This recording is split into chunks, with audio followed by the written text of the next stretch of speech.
Hello guys, இந்த வீடியோல heavenly demon reborn மேன்வாவோட 9வது எபிசோட எக்ஸ்பிளனேஷன் தான் பார்க்க போறோம். மத்த 8 எபிசோட எக்ஸ்பிளனேஷன் பார்க்காதவங்க லிங்க் டிஸ்கிரிப்ஷன்ல கொடுத்துருக்கேன், போய் செக் பண்ணி பாருங்க. அதுக்கப்புறம் யாராச்சும் இந்த வீடியோக்கு லைக் போடாம பார்த்துட்டீங்கன்னா மறக்காம லைக் போட்டு பாருங்க. அப்பதான் இந்த வீடியோ நிறைய பேர் ரெக்கமெண்ட் பண்ணும். எனக்குமே வீடியோ போறதுக்கு ஒரு மோட்டிவேஷன் இருக்கும். போன சாப்டர்ஸ்ல நம்ம ஹீரோ வந்துட்டு ஃபைனலுக்கு மூவ் ஆயிருப்பான். அதே மாதிரி ஏயாங்க வந்துட்டு ஃபைனல் மூவ் ஆயிருப்பா. அது மட்டும் இல்லாம ஹெவன்லி டீமனோட பொண்ணு. அதுக்கப்புறம் என்ன நடந்துச்சு அப்படின்ட்டு இந்த வீடியோல பார்க்கலாம்.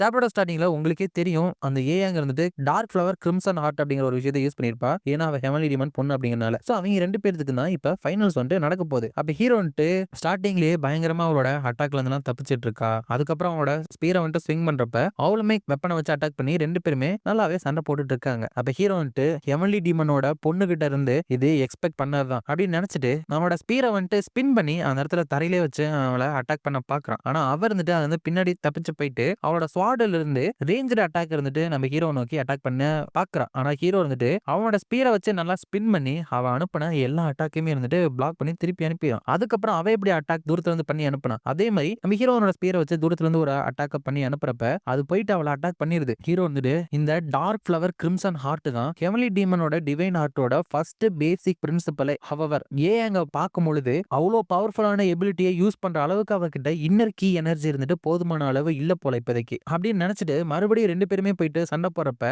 அந்த ஏங்கன்ட்டு அதோட அட்டாக்ல இருந்து தப்பிச்சுட்டே இருக்கா. ஹீரோ வந்துட்டு எவ்வளவு அட்டாக் பண்ணாலும் சரி எல்லா அட்டாக்ல இருந்துமே அந்த ஏங்கன்ட்டு தப்பிச்சு பின்னாடி தான் போயிட்டு இருக்கா. ஹீரோன்ட்டு சோ இவர் வந்துட்டு அதை யூஸ் பண்ண போறது இல்லையா, ஒருவேளை நான் ரொம்பவே சீரியஸ் ஆகணும் அப்படின்னு சொல்லிட்டு இவ ஆசைப்பட்டு இருக்காளா அப்படின்னு சொல்லிட்டு ஹீரோ சீரியஸா சண்டை போடுமே அப்படின்னு சொல்லிட்டு அவனோட பொசிஷனுக்கு வந்துட்டு எல்லாத்தையுமே எரேஸ் பண்ணணும், அந்த ஸ்டார்ஸ்ல இருந்து 3 அப்படின்னு சொல்லிட்டு அட்டாக் பண்ண போறான். பட் அந்த பிளட் ஸ்வாட் வந்துட்டு ஒரு விஷயத்தை பட்டு ஓ இப்படி நடக்குது அப்படிங்கிறாங்க. மத்த இன்ஸ்ட்ரக்டருமே பார்த்துட்டு என்ன இப்படி நடக்குது அப்படின்னு பாக்குறாங்க. அப்படி என்ன நடக்குதுன்னா அங்க இருந்துட்டு அவளோட வெப்பனை கீழே போட்டு நான் சரண்டர் ஆயிரேன், என்னால உன்னை தோக்கடிக்க முடியாது அப்படின்னு சொல்லிடுறா. ஹீரோ வந்துட்டு ஏன் அப்படின்னு கேட்க, ஏன்னா நான் வந்துட்டு நிறைய இன்டர்னல் வூன்ஸ்னால சஃபர் ஆயிட்டு இருக்கேன், அதாவது உள்காயம் அப்படின்னு சொல்றா. ஹீரோ நல்லா பாக்குறப்ப அவளோட வாயில வந்துட்டு அந்த ரத்தக்கரை அப்படிங்கிறது இருக்கு. ஓ பிளட் ஸ்டெயினா, அதனாலதான் அவ அதை யூஸ் பண்ணலையா, தேவையான அளவு கீ இல்லாம அந்த டிவைன் ஆர்ட்டை யூஸ் பண்ணதோட ரிசல்ட் தான் இது போல. அதுக்கான பேக் ஸ்லாஷ் இருந்துட்டு அவளை ஃபைனலா வந்துட்டு காட்ட பண்ணது போல.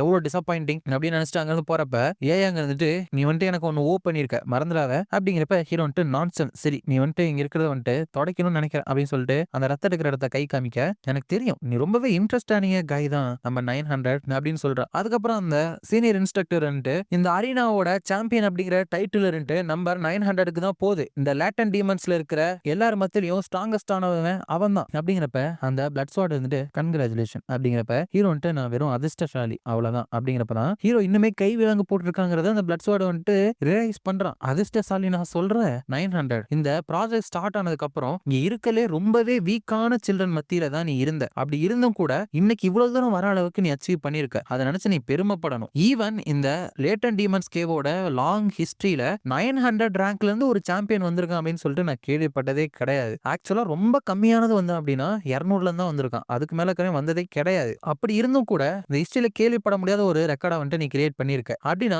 ரெண்டே ரெண்டு விஷயம் தான் அதுக்கு அர்த்தமா இருக்கும். எங்களுக்கு தெரியாத ஏதோ ஒரு விஷயம் வந்துட்டு உங்ககிட்ட இருக்கு, ஆர் உன்னோட மார்ஷியல் பவரையும் தாண்டி உனக்கு வந்துட்டு அதிகமான நாலேஜ் இதை பத்தி தெரிஞ்சிருக்கு அப்படின்னு நினைக்கிறேன். இது ரெண்டுல எது அப்படின்னு கேட்க ஹீரோ வந்துட்டு எனக்கே கரெக்டா தெரியல அப்படிங்கிறப்ப பிளட் ஸ்வாட் வந்துட்டு அப்படியா சொல்ற, சரி நம்ம சப்ஜெக்ட் வந்துட்டு சேஞ்ச் பண்ணலாம். நாங்க ப்ராமிஸ் பண்ண மாதிரி இந்த பிளேக் ஃப்ளேம் அயன் வந்துட்டு உனக்கு சொந்தமானதுதான். நீ வந்துட்டு ஸ்பியரை தான் வந்துட்டு நல்லா ப்ரொஃபிஷியண்டா யூஸ் பண்ற அப்படிங்கறனால ஆல்ரெடி என்ன மாதிரியான வெப்பனை உருவாக்கணும் அப்படின்னு ஒரு டிசைன் உன்னோட மைண்ட்ல வந்துட்டு இருக்கும். உனக்கு என்ன டிசைன் வேணும் அப்படின்னு சொல்லிட்டு சீனியர் இன்ஸ்ட்ரக்டர் இன்ஃபார்ம் பண்ண அப்படின்னா மாஸ்டர் பிளாக் ஸ்மித்துக்கு இதை அனுப்பி அந்த டிசைனையும் கொடுத்து வேலையை ஆரம்பிச்சிருவோம். நீ வந்துட்டு இப்போ உன்னோட சீட்டுக்கு போலாம். அதுக்கப்புறம் வெல் டன், இந்த நாளை பாக்குறதுக்கு சில பேர் மட்டும்தான் நீங்க சர்வைவ் ஆயிருக்கீங்க, பட் ஸ்ட்ராங்கானவங்க மட்டும்தான் இன்னைக்கு சர்வைவ் ஆயிருங்க. பட் உங்களுக்கு ஒரு விஷயம் தெரியுமா, இந்த லேட்டன் டீமன் ப்ராஜெக்ட் இருந்துட்டு முடியறதுக்கு இன்னும் 6 மாசம் வந்துட்டு இருக்கு. அதுதான் இந்த கேவோட ஃபைனல் கேட். அது நீங்க லைவ் காம்பேட் மூலியமா எக்ஸ்பீரியன்ஸ் வந்துட்டு கெயின் பண்றது அப்படிங்கிறப்ப ஹீரோ வந்துட்டு அதுக்காக ஒரு பாலைவனத்துக்கு போற மாதிரி இருக்கு. அதோட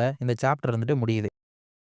நெக்ஸ்ட் சாப்டர்ல அந்த பிளட் ஸ்வாட் இருந்துட்டு இந்த லேட்டன் கேம் ஆஃப் டீமன்ஸ் கேவ்ல வந்துட்டு இன்னும் உங்களுக்கு 6 மாசம் மிச்சம் இருக்கு. ஒரிஜினலா இந்த ப்ராஜெக்டோட லென்த் அப்படிங்கிறது 10 வருஷம். நீங்க வந்துட்டு இப்பதான் 9 இயர் மார்க்கை வந்துட்டு ரீச் பண்ணிருக்கீங்க. நீங்க எல்லாமே ஃபைனல் டெஸ்ட்டை வந்துட்டு இன்னும் 6 மாசத்துல வந்துட்டு ஃபேஸ் பண்ண போறீங்க. அந்த ஃபைனல் ட்ரையல் அப்படிங்கிறது ரியல் வேர்ல்டு எக்ஸ்பீரியன்ஸ் அப்படின்னு சொல்றாங்க. ஸோ ஏற்கனவே பார்த்த மாதிரி அதுக்காக தான் ஹீரோ வந்துட்டு ஒரு பாலைவனத்துக்கு வந்துட்டு போய்கிட்டு இருக்கான். ஏற்கனவே சொன்ன மாதிரி இது வந்துட்டு ஒரு ரியல் வேர்ல்டு எக்ஸ்பீரியன்ஸ் தான். பேர்ல இருக்கிற மாதிரியே இப்ப எல்லாருமே சர்வே ஆனாங்க இல்லையா, அவங்க எல்லாத்துக்குமே கேவுக்கு வெளியே ஒரு மிஷனை வந்துட்டு அசைன் பண்ணி கொடுத்துருவாங்க. அந்த மிஷனோட ப்ராசஸ்ல வந்துட்டு இந்த ட்ரைனிங் எடுக்கிறவங்க எல்லாமே ரியல் வேர்ல்டுல என்ன மாதிரியான த்ரெட்ஸ் வந்துட்டு இருக்கும், அட் த சேம் டைம் அது வந்துட்டு அவங்களோட கல்ட்டுக்கு வந்துட்டு எப்படி ஒரு கான்ட்ரிபியூஷனை கொடுக்கும் அப்படிங்கிற எல்லா விதத்தையுமே வந்துட்டு எக்ஸ்பீரியன்ஸ் பண்ணுவாங்க. இந்த மிஷன்ல வந்துட்டு அவனுங்க எந்த மாதிரியான பங்களிப்பை அளிக்கிறாங்க அப்படிங்கிற விஷயத்தை வச்சு ப்ராசஸ் பண்ணி லேட்டரா அவங்களுக்கு கல்ட்டுல என்ன மாதிரியான ரேங்கை கொடுக்கணும் அப்படின்னு சொல்லிட்டு அவங்க எவாலுவேட் பண்ணுவாங்க. அதுல வந்துட்டு ஆஃப் ட்ரெயினிஸ் வந்துட்டு ஒரு லெட்டர்மெண்ட் அசைன்மெண்ட் கொடுத்து அந்த கிரேட் டெசர்ட்டுக்கு வந்துட்டு போனாங்க, நம்ம ஹீரோவையும் சேர்த்து. நம்ம ஹீரோ அந்த டெசர்ட்ல கொஞ்சம் தண்ணியை குடிச்சிட்டு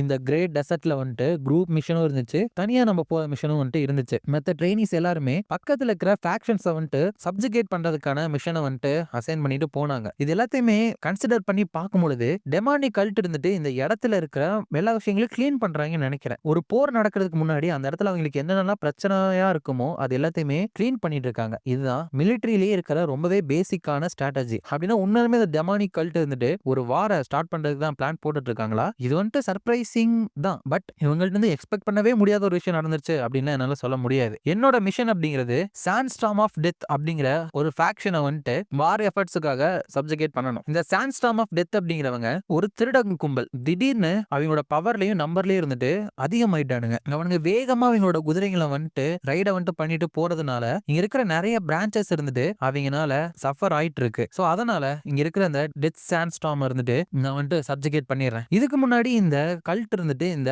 சாண்ட்ஸ்டார்ம் ஆஃப் டெத்துக்கு வந்துட்டு அதிகமா அட்டென்ஷன் கொடுக்காததுக்கு காரணம் ப்ராபப்ளி இது வரைக்கும் அவனுக்கு அட்டென்ஷன் கொடுக்குற அளவுக்கு ஒர்த் இல்லாம இருந்திருக்கலாம். இவங்களால ஏற்பட்ட லாஸ் இருந்துட்டு ஆரம்பத்துல ரொம்பவே இன்சிக்னிபிகண்டா இருந்திருக்கலாம். பட் எதுக்காக அதிகமான நம்பிக்கையில இவ்வளவு நம்பர்ல இவங்க வந்துட்டு திடீர்னு க்ரோ ஆனானுங்க? எனக்கு இதை பத்தி நிறைய இன்ஃபர்மேஷன் வந்துட்டு வேணும் அப்படின்னு நினைக்கிறப்பதான் அந்த பிளட் ஸ்வாட் சொன்னது ஞாபகம் வருது. உனக்கு வந்துட்டு பிரான்ச்ல இருந்து ஏதாச்சும் உதவி வேணும் அப்படின்னா இந்த லொகேஷன்ஸ் வந்துட்டு ஞாபகம் வச்சுக்கோ. உரும்கி, டர்பன், கோர்லா, லாப்னர், அதுக்கப்புறம் கேட்கர் அப்படின்னு சொல்லியிருப்பேன். அப்ப ஹீரோ வந்துட்டு லாப்னர். இது வந்துட்டு இந்த ஷிங்ஷாங் ஏரியாலே இருக்கிற ஒரு பெரிய லேக்கு. மோஸ்டா அதை சுத்தி மணல் தான் இருந்துட்டு கவர் ஆயிருக்கும். அந்த லேக்கை சுத்தி பெரிய அதுக்கப்புறம் சின்ன சிட்டிஸ் எல்லாமே ஃபார்ம் ஆயிருக்கும். அந்த லார்ஜஸ்ட் சிட்டில ஒண்ணுதான் சில்கேக் சிட்டி. அங்க இருக்கிறதா ஒரு ஹான்ஸ் புக் ஸ்டோர் அப்படிங்கிறது. இந்த சில்கேக் சிட்டிலேயே ஒரு ஃபேமஸான புக் ஸ்டோர்னா ஹான்ஸ் தான். அது வந்துட்டு கிட்டத்தட்ட 5 தலைமுறை நடத்தப்பட்டு வந்துட்டு இருக்கு. கரண்டா இப்ப அதை மேனேஜ் பண்ணிட்டு இருக்கிற வந்துட்டு நோஹான் அப்படிங்கிறவர் தான். அவருக்கு 60 வயசு கிட்ட ஆயிருக்கும். But at the same time இந்த புக் ஸ்டோர் தான் ஹெவன்லி டீமன் கல்ட்டோட ஒரு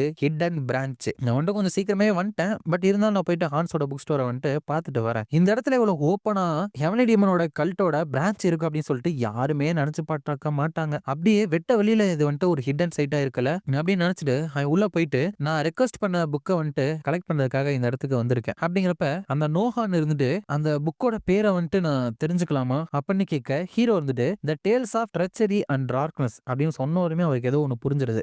அது வந்துட்டு ரீசெண்டா வந்த மாதிரி எனக்கு ஞாபகமே இல்லையே, எப்ப வந்துட்டு அந்த ரெக்வஸ்ட்டை மேக் பண்ணி அப்படின்னு நான் தெரிஞ்சுக்கலாமா அப்படிங்கிறப்ப ஹீரோ வந்துட்டு அது வந்து கொஞ்ச நாளா இருக்கும், எனக்கு கரெக்டா ஞாபகம் இல்ல, ஒரு வருஷத்துக்கு முன்னாடி நினைக்கிறேன். அப்படிங்கிறப்ப ஒரு வருஷத்துக்கு முன்னாடியா அப்படின்னா அது நேரம் வந்திருக்கும்னு நினைக்கிறேன். நீங்க வேணா இந்த ஓல்டு மேனை இந்த புக் ஸ்டோரோட பின்பக்கத்துக்கு வந்துட்டு அக்கம்பெனி பண்றீங்களா அப்படிங்கிறப்ப ஹீரோவும் போறான். ஹீரோ போன கதவை சாத்திட்டு உங்களோட ஸ்லேட்ஸை வந்துட்டு செக் பண்ணலாமா அப்படிங்கிறப்ப ஹீரோவும் அவன் கல்ட்டுல தான் இருக்கான் அப்படின்னு ஒரு ஐடென்டிட்டி இருக்குல்ல ஸ்லேட், அதை வந்துட்டு காமிக்கிறான். அதை பார்த்துட்டு வாவ் இந்த வயசுலயே டெமானிக் ஜெனரலா வந்துட்டு மாறி இருக்கானா அப்படின்னு நினைச்சிட்டு ரொம்ப நன்றி, சரி இப்போ உங்களுக்கு என்ன இன்ஃபர்மேஷன் வந்துட்டு வேணும் அப்படின்னு கேட்க ஹீரோ வந்துட்டு அந்த சாண்ட்ஸ்டார்ம் ஆஃப் டெத்தோட இன்ஃபர்மேஷன் வந்துட்டு எனக்கு வேணும் அப்படின்னு சொல்றான். அதோட இந்த சாப்டர் வந்துட்டு முடியுது. இந்த வீடியோ பிடிச்சிருந்தா மறக்காம லைக், ஷேர் அண்ட் சப்ஸ்கிரைப் பண்ணிருங்க. உங்களை நான் அடுத்த வீடியோல பார்க்குறேன்.